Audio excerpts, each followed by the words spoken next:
cosas. Pero en este capítulo 7 comienza a hablar de nuestra relación con los demás.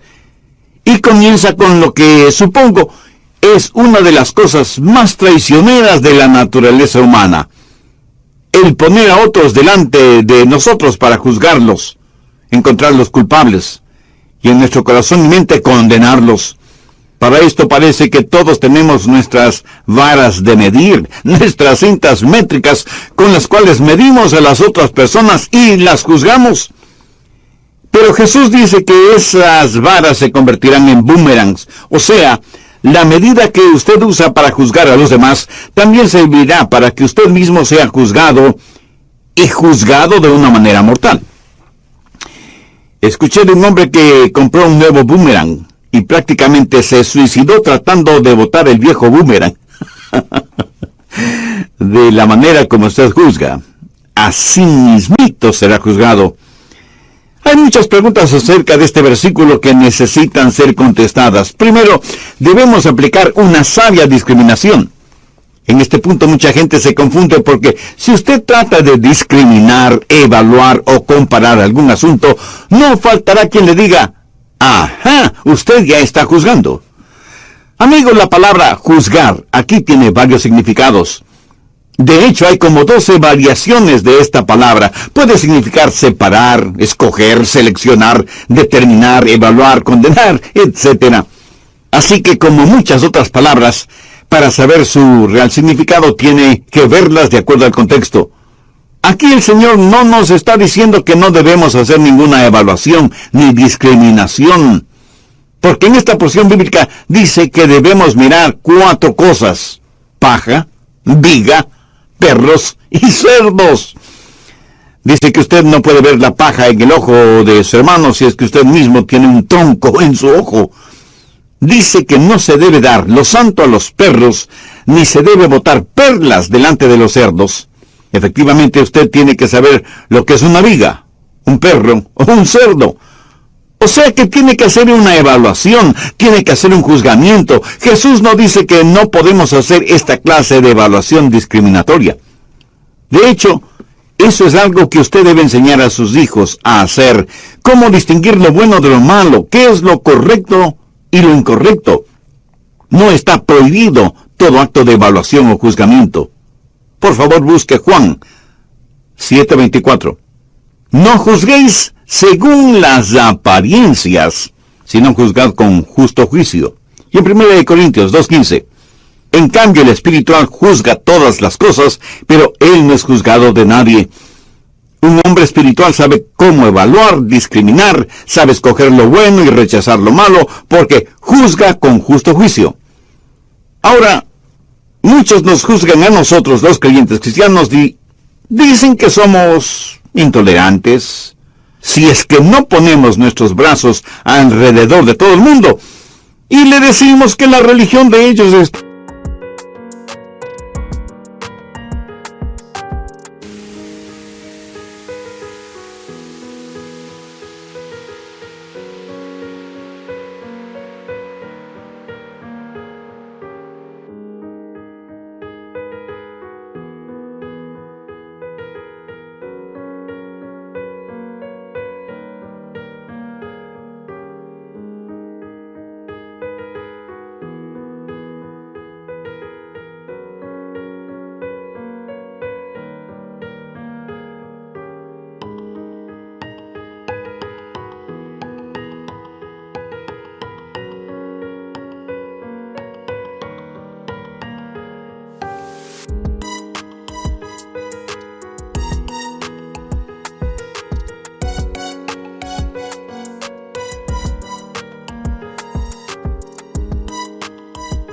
tan buena como la nuestra.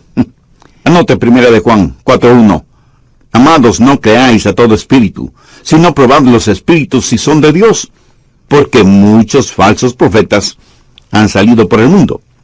Y en Mateo 7:15 leemos, guardaos de los falsos profetas, que vienen a vosotros con vestidos de ovejas, pero por dentro son lobos rapaces. Y ya puedo escuchar a alguien diciendo, un momentito, Jesús. Tú mismo dijiste que no debemos juzgar. ¿No estás tú juzgando cuando llamas a otros falsos profetas y lobos rapaces? Y supongo que Mateo 7:16 es la respuesta de Jesús. Por sus frutos los conoceréis. Todos debemos aprender a discernir con los ojos espirituales bien abiertos. Por ejemplo, cuando vamos a las urnas a votar por autoridades nacionales o seccionales, estamos emitiendo nuestro juicio sobre esas personas.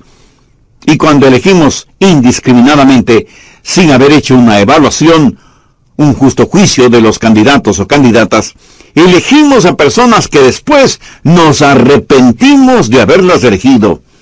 Debemos cuidar nuestras palabras, debemos examinar nuestras acciones, debemos evaluar cada situación a la luz de la palabra de Dios. Hay ciertas cosas que sencillamente son malas. ¿Por qué? Porque la Biblia así lo dice. El adulterio, la fornicación, la sodomía, la mentira, el robo, el orgullo, el asesinato, el odio, la envidia, son cosas malas. Y eso no es mi juicio sobre esas cosas. Es lo que dice la palabra de Dios. Es así de simple. Algunas veces cuando usted con firmeza y convicción declara que esas cosas son malas, no faltará algún autoproclamado justo que de inmediato dirá, no debemos juzgar a los demás. Mi amigo, ni usted ni yo las juzgamos. Es Dios mismo quien las juzga. Vivimos en un mundo que odia la moral absoluta, que odia los absolutos teológicos, y cuando usted confronta a la sociedad con los absolutos, siempre habrá alguien que le diga que no debe juzgar. Escúcheme, el llamar malo o pecado a lo que Dios mismo llama malo o pecado, no es juzgamiento ni falta de amor. Busque el Levítico. He descubierto en este libro un maravilloso versículo, el 17. No aborrecerás a tu hermano en tu corazón, razonarás con tu prójimo para que no participes de tu pecado. ¿Sabe lo que ese versículo significa? Significa que si usted no señala el pecado en donde debe ser señalado, usted odia a su hermano. Hay aquellos que dicen que es falta de amor el llamar al pecado. ¿Pecado? Tenemos una generación de gente joven que está siendo succionada en las alcantarillas del pecado y parece que nadie tiene el valor moral, el coraje como para decir, te amo lo suficiente como para decirte que lo que estás haciendo es incorrecto delante de Dios. Y es malo no porque yo te lo diga, sino porque Dios mismo lo dice. Si amamos a una persona que está en malos caminos, se lo diremos. El hacerlo así no es juzgar en el sentido en que Jesús está hablando. No es una evaluación ni discriminación entre lo correcto y lo incorrecto. Jesús está hablando de estándares bíblicos, mantener en alto los valores presentados en la Biblia. Jesús nos está hablando de cortes judiciales donde se resuelven casos civiles y criminales. Gracias a Dios por las cortes de justicia, porque aunque nos sea difícil creerlo, fueron ordenadas por Dios. Hay personas que les gusta que haya policías en las calles, pero no les gusta que haya jueces en las cortes. Paradójico, ¿no le parece? En Romanos 13 vemos las cortes judiciales. Fueron ordenadas por Dios. Y Jesús enfatiza la sabia aplicación de un justo sentido de discriminación. Segundo, debemos evitar una condenación malvada. ¿Qué significa lo que el Señor dijo? No juzguéis para que no seáis juzgados, porque con el juicio con que juzguéis seréis juzgados, y con la medida con que medís os será medido. Significa que su vara de medir se convertirá en boomerang. Aquí Jesús se refiere a una inmisericordia condenación de otro ser humano. Busque Lucas 6:36. Es un pasaje paralelo. Nuestro Señor Jesucristo predicó este mensaje varias veces, y aquí lo explica un poco más. Sed pues misericordiosos, como también vuestro Padre es misericordioso. No juzguéis, y no seréis juzgados. No condenéis, y no seréis condenados. Perdonad, y seréis perdonados. Note que aquí Jesús claramente dice lo que está haciendo. Está hablando de una actitud de misericordia, condenatoria hacia otra persona. Dios es el único que tiene el derecho y la prerrogativa sobre cualquier juzgamiento. Mire lo que Jesús dijo en Juan 5:22, porque el Padre a nadie juzga, sino que todo juicio dio al Hijo. El mismo Jesucristo que quiere ser su Salvador, un día será su juez. Todo juzgamiento le pertenece a Él, aún para condenar. Y si usted trata de condenar a otro ser humano, lo que estará haciendo es desconocer la autoridad de Dios. Yo no creo que Dios le ha nombrado a usted como fiscal general para acusar a nadie, porque de hecho, el diablo es el gran acusador. Y cuando usted acusa a alguien, está haciendo el trabajo del diablo, y el diablo estará muy feliz con su ayuda. El apóstol Pablo, con la privilegiada mente que Dios le dio, hizo la siguiente pregunta en Romanos 8:33. ¿Quién acusará a los escogidos de Dios? Dios es el que justifica. ¿Quién es el que condenará? Cristo es el que murió, más aún, el que también resucitó, el que además está a la diestra de Dios, el que también intercede por nosotros. Jesucristo es el único lo suficientemente poderoso, lo suficientemente sabio, lo suficientemente fuerte, lo suficientemente bueno y amoroso, conocedor de todo, como para redimirnos o para condenarnos. Usted no tiene el poder para redimir a nadie, por lo tanto tampoco tiene el poder para condenar a nadie. Y cuando emite un juicio injusto, inmisericordia y carente de amor contra otra persona, está usurpando una autoridad y un derecho que solo le pertenece a Dios. ¿Por qué lo hacemos? Permítame mencionar 3 o 4 razones por las que nosotros, los seres humanos, juzgamos a los demás. Primero, debido a nuestra iniquidad. Mateo 7:3. ¿Y por qué miras la paja que está en el ojo de tu hermano y no echas de ver la viga que está en tu propio ojo? Imagínese la escena. Aquí está un hombre que tiene una enorme viga en el ojo y está tratando de limpiar una brizna de polvo en el ojo de otra persona. Oiga, Jesús sí tenía sentido del humor, ¿no le parece? Vemos a un hombre tratando de practicar oftalmología espiritual en el ojo de otra persona, mientras que él mismo tiene una viga en su ojo. Pero, ¿de qué está hablando el Señor al decir esto? Está hablando de la hipocresía. Mire el verso 5. Hipócrita, saca primero la viga de tu propio ojo, y entonces verás bien para sacar la paja del ojo de tu hermano. Mi amigo, aprenda lo siguiente. Es el supercrítico el que es hipócrita. Y si usted me pregunta por qué digo eso, permítame hacer la siguiente conjetura. Suponga que yo estoy sentado al lado de otra persona y le pregunto, disculpe, ¿me podría decir si tengo una paja en mi ojo? No lo sabe. ¿Y por qué no lo sabe?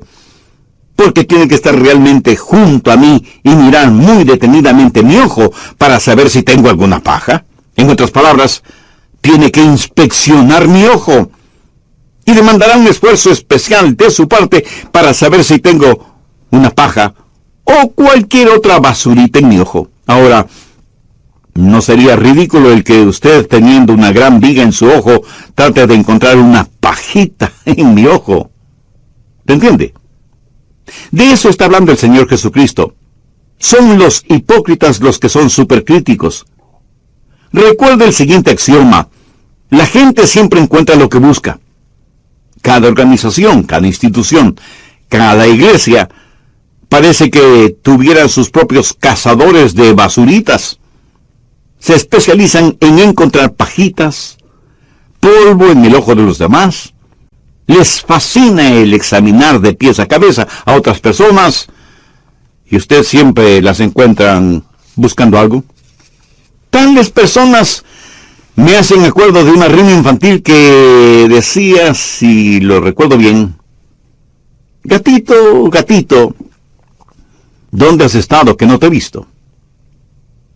Y el gatito responde, estuve en Londres visitando a la reina. ¿Y qué más viste en el palacio de la reina? Oh, vi un pequeño ratoncito junto a la silla de la reina. ¿Se da cuenta? Ese gatito no vio la Torre de Londres, ni el famoso reloj Big Ben, ni el Palacio Real, ni las joyas de la corona. Solo vio un pequeño ratoncito junto al trono de la reina. ¿Por qué? Porque eso es precisamente lo que estuvo buscando. Un ratón. Por lo tanto, no tuvo ojos ni tiempo para los museos, los palacios, las catedrales y las 1001 maravillas que pudo haber visto en Londres. Fue a buscar un ratón y un ratón encontró. Si usted va a alguna parte determinado a encontrar algo negativo, le puedo asegurar que lo encontrará.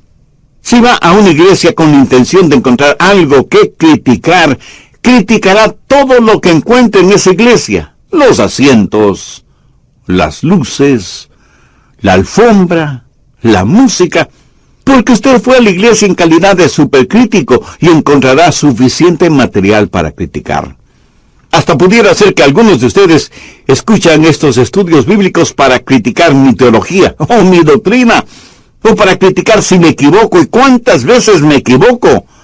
Si usted me escucha para encontrar en qué criticarme, seguro que lo va a encontrar. Pero permítame decirle algo muy importante. Si usted va a una iglesia bíblica y cristocéntrica, o escucha programas de radio como este porque sinceramente quiere encontrar a Dios, lo encontrará. Usted encontrará lo que está buscando. Si usted está buscando sinceramente a Dios, lo que he compartido con usted en este estudio bíblico debe ayudarle a encontrarlo.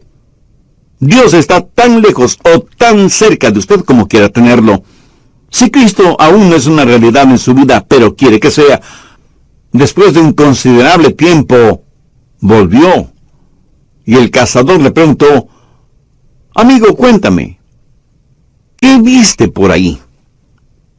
Y el buitre le contestó: solo vi unos cuantos animales muertos en el campo y para mi delicia estaban cubiertos de gusanos. El buitre solo vio lo que quiso ver. Así es el hipócrita. El hipócrita ve en los demás lo que él mismo es en realidad. Por lo general, cuando juzgamos a los demás sin discernimiento ni justo juicio, eso es un reflejo de lo que tenemos en nuestro propio corazón. Ese es el núcleo de la enseñanza de Jesús. Y cuando creamos que vemos polvo y más polvo en la vida de los otros, quítese sus anteojos espirituales y límpielos. Lo más seguro es que sus anteojos estaban llenos de polvo, y por eso veía a las otras personas cubiertas de polvo. ¿Qué es lo que dice Dios en todo esto? Anote Romanos 2, los 3 primeros versos. Por lo cual eres inexcusable, oh hombre, quien quiera que seas tú que juzgas. Pues en lo que juzgas a otro, te condenas a ti mismo. Porque tú que juzgas haces lo mismo. Mas sabemos que el juicio de Dios contra los que practican tales cosas es según verdad. Y piensas esto, oh hombre, tú que juzgas a los que tal hacen y haces lo mismo, que tú escaparás del juicio de Dios. Lo ve. Su vara de medir convertida en boomerang. En el capítulo 1 de Romanos, el apóstol Pablo habla de los paganos, de los impíos, de los pecados de la carne. En el capítulo 2 habla del hombre religioso y los pecados del espíritu. Y muchos de ustedes, este mismo momento, están bien vestidos, lucen pulcros, capacitados para juzgar a los ladrones, a las prostitutas, los asesinos, los chulos, los gígolos, los narcotraficantes, los perversos, porque usted no es ni hace ninguna de esas cosas. Pero su corazón es el cuartel general del odio. Está maduro de orgullo, atorado de su autojusticia que, de acuerdo a usted, le da el derecho de juzgar a los demás. El Señor Jesucristo tuvo mucho más que decir a los fariseos, orgullosos de su autojusticia, de lo que tuvo que decir a la mujer adúltera, o al ladrón, o a los desamparados. Uno de los mayores peligros en nuestro tiempo y en nuestros países es que, como egomaniáticos, nos pavoneamos rumbo al infierno pensando que somos demasiado buenas personas como para ser condenados. Estamos llenos de ambición y de orgullo porque no somos adúlteros, no robamos, no asesinamos, y en general nos consideramos nosotros mismos como buenas personas. Pero Dios ve nuestro corazón. Dios ve toda la maldad que fluye de lo más profundo de nuestro corazón. El pecado de la carne puede fácilmente ser escondido en el corazón, pero el problema es que Dios lo ve. En el Evangelio de Lucas hay un relato impresionante. Busque Lucas 18, desde el verso 9. A unos que confiaban en sí mismos como justos y menospreciaban a los otros, dijo también esta parábola. 2 hombres subieron al templo a orar.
Uno era fariseo y el otro publicano.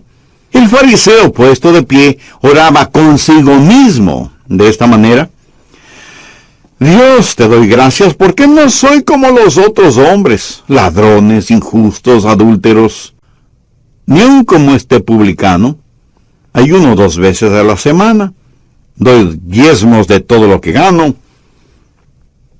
Mas el publicano, estando lejos, no quería ni aun alzar los ojos al cielo, sino que se golpeaba el pecho diciendo: Dios, sé propicio a mí, pecador.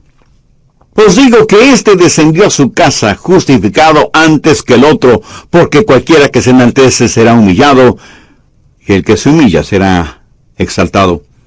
Muchos de quienes van a las iglesias saldrán de las mismas dignificados, pero en cambio otros saldrán justificados. Confiamos tanto en nosotros mismos. Y Jesús siempre tuvo palabras duras contra esta clase de personas. Segundo, debido a nuestra inseguridad. La envidia escarba en el lodo lanzado por los celos contra los que tienen éxito. Somos tan inseguros. Queremos juzgar a los demás de acuerdo a nuestros parámetros, porque si logramos que se parezcan a nosotros y actúen como nosotros, entonces nos sentiremos muchísimo mejor. De alguna manera, el tener nuestros propios clones sin la intervención de ninguna clase de tecnología nos hace sentir mejor. En la mitología griega hay un ladrón llamado Procusto, quien capturaba a sus víctimas y las llevaba hasta su cueva. Allí tenía una cama de hierro en donde ponía a sus víctimas para medirlas. Si eran más pequeñas que el tamaño de la cama, las estiraba en aparatos de tortura hasta que tuvieran el tamaño de la cama. Si eran más grandes que la cama, les amputaba las piernas. De manera que sus víctimas, grandes o pequeñas, por amputación o estiramiento, quedaban en el tamaño perfecto de su cama. Sabe que nosotros, con diferentes métodos, hacemos lo mismo. Tenemos una cama intelectual o espiritual que nos queda bien a nosotros en forma personal. Pero queremos que todos tengan el mismo tamaño. Si no es así, procedemos a juzgarlos. Y muchas veces, debido a nuestra propia iniquidad, los juzgamos. Debido a nuestra ignorancia, los juzgamos. Juzgamos a la gente sin saber lo suficiente como para hacerlo.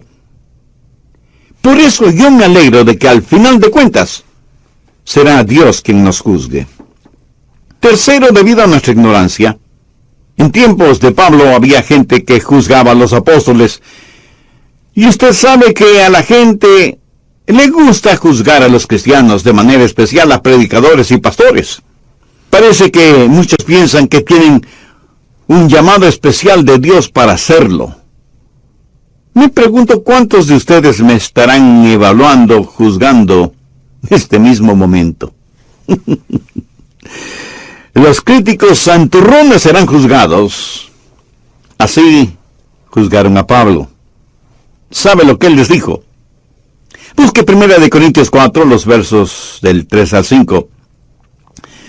Yo en muy poco tengo el ser juzgado por vosotros o por tribunal humano.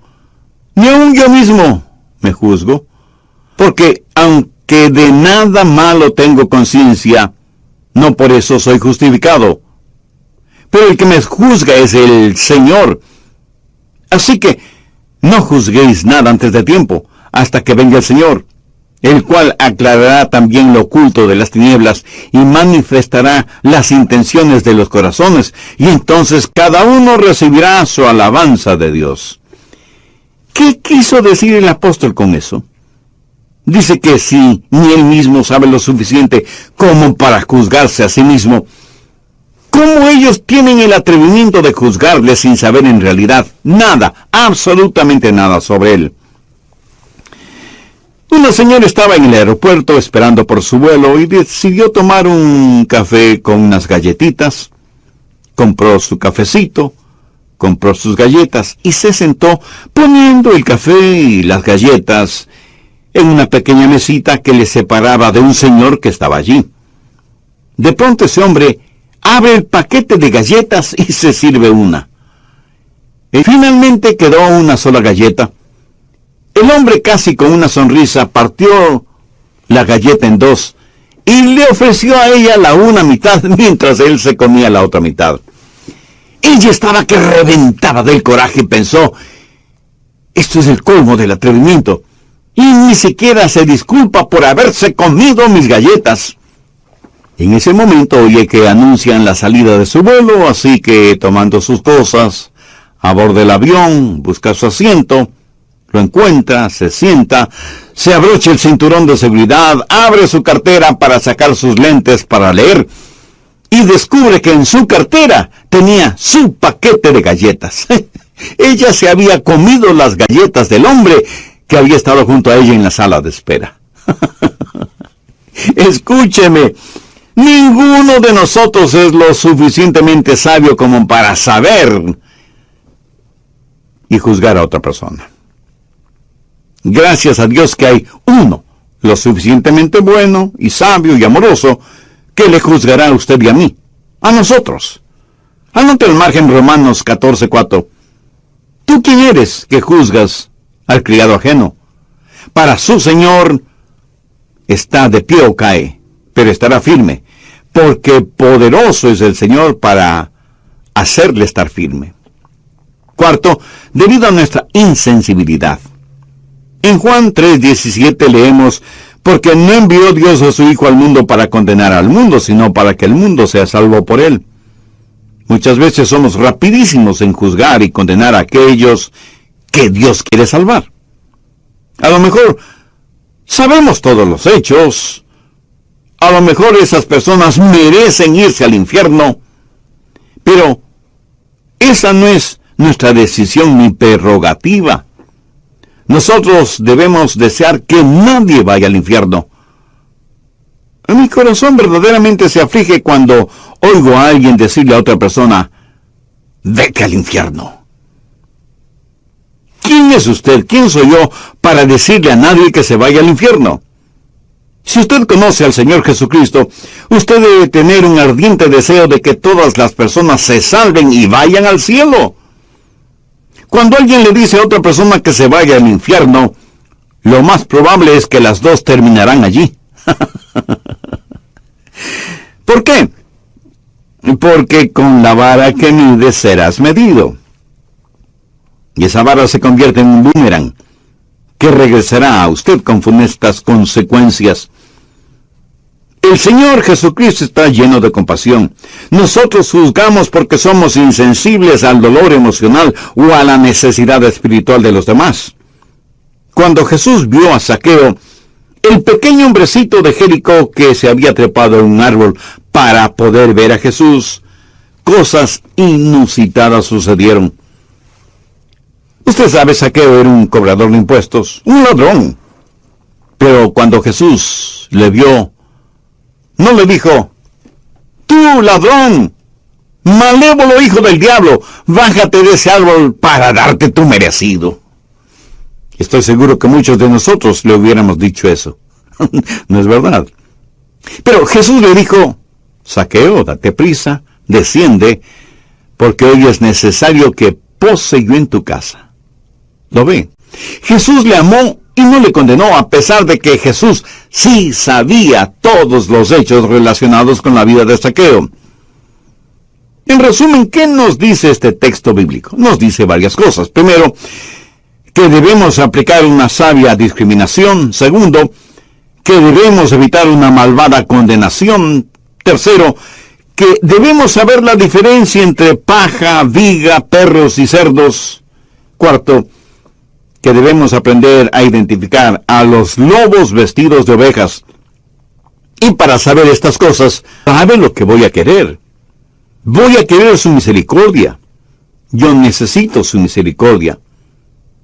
Y yo no quiero juzgar a nadie, porque si lo hago, no recibiré misericordia. Yo quiero ver a cada hombre, a cada mujer, cada niño, cada niña, como Dios lo ve, y amarles como Dios les ama, porque de tal manera amó Dios al mundo que ha dado a su Hijo unigénito, para que todo aquel que en él cree no se pierda, mas tenga vida eterna.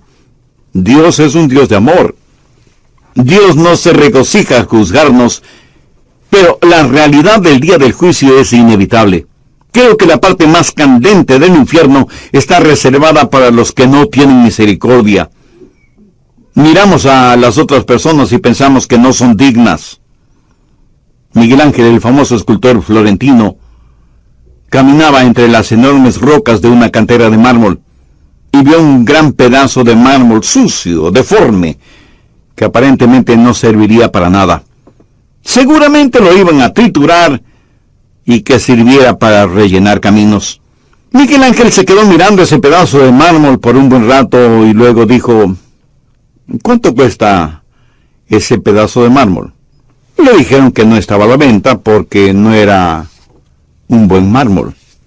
Entonces Miguel Ángel les dijo: veo a un ángel atrapado en esa roca y lo voy a poner en libertad.